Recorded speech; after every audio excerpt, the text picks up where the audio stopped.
માહિતી બદલ આપનો આભાર। રાજકોટ સિવિલ હોસ્પિટલ ફરી એકવાર આપને લઈ જવા છે કે જ્યાં ડોક્ટરો અત્યારે લડી લેવાના મૂડમાં દેખાઈ રહ્યા છે। વિરોધ નોંધાવવામાં આવ્યો છે કારણ કે દર્દીના પરિવારજનો દ્વારા ગઈકાલે રાત્રે ન્યુરોસર્જન ડોક્ટર પાર્થ પંડ્યાને મારવામાં આવ્યો છે અને ડોક્ટરો અત્યારે વિરોધ પ્રદર્શિત કરી રહ્યા છે। ડોક્ટરોની એક જ માંગ છે કે એ જેને પણ માર્યો છે એને કડકમાં કડક સજા કરવામાં આવે ને એની સાથે સાથે ડોક્ટરોને સુરક્ષા પ્રદાન કરવામાં આવે। મયુર સોની મારી સાથે લાઈવ જોડાયેલા છે। મયુર સાથે જ વાત કરીએ। મયુર, ડોક્ટરો ઉપર સુરક્ષા પર સવાલ વારંવાર ઉઠતા આવે છે। અત્યારે ડોક્ટરો લડી લેવાના મૂડમાં છે, વિરોધ પ્રદર્શિત કરી રહ્યા છે। સવાલ એ છે કે સિવિલમાં સિક્યોરિટી છે, ઘણીવાર દર્દીના સગાને જતા રોકે છે। એ સિક્યોરિટી શું કરી રહી હતી જ્યારે ડોક્ટરને મારવામાં આવી રહ્યો હતો?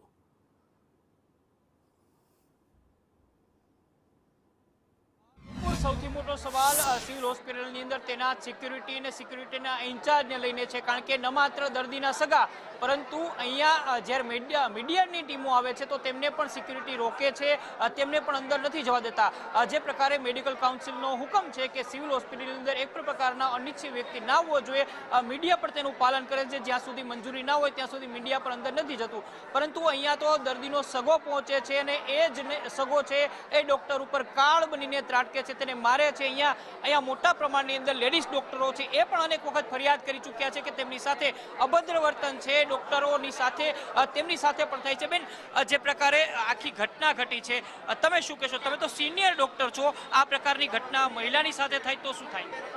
મહિલા સાથે થાય તો એ તમે પણ વિચારી શકો, એ બહુ નિંદનીય છે। અને મહિલા હોય કે પુરુષ હોય, ડોક્ટર તો ડોક્ટર જ છે અને એ આવા માહોલમાં કામ કરે અને ગુંડાઓ જો એને ગળદાપાટું મારી જાય તો એ બહુ નિંદનીય છે।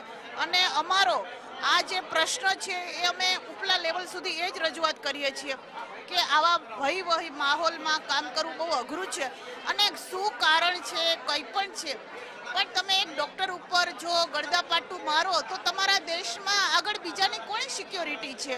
ખાસ અમારો મેસેજ છે કે આ વાતાવરણને સુધારવામાં આવે અને ડૉક્ટરોને સારા વાતાવરણમાં કામ કરી શકે એવી અમારે ખાસ ઉપલા લેવલે વિનંતી છે અને કરવું જ જોઈએ।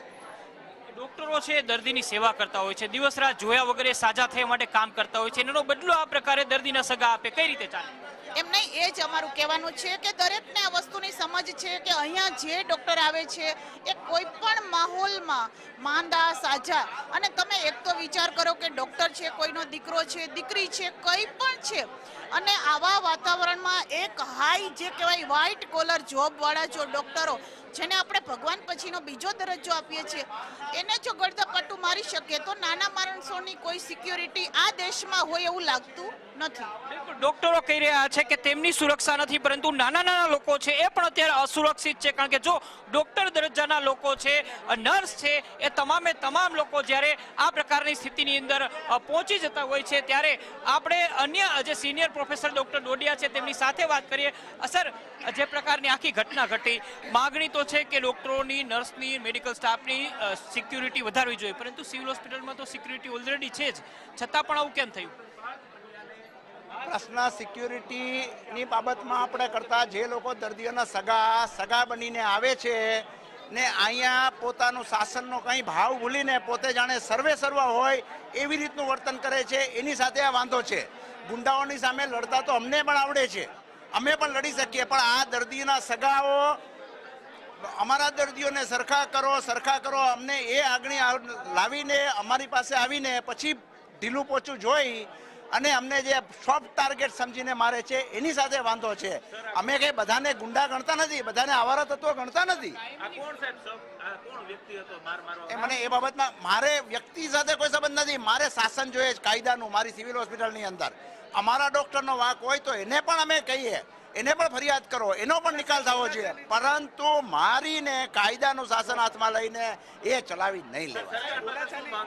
આ સંઘવી સાહેબ પાસે અમારી એ જ માંગ છે કે સાહેબ એમને કાયદાનું શાસનનું ભાન કરાવો। જે રીતે બેફામ રોડ ઉપર રીલ બનાવતા લોકોને તમે બનાવો છો ત્યારે અમને જોઈને આપણે એમ થાય છે કે આ કહેવાય શાસન, એવી અમારી લાગણી છે કે ડોક્ટરોને પણ ભયમુક્ત કરો।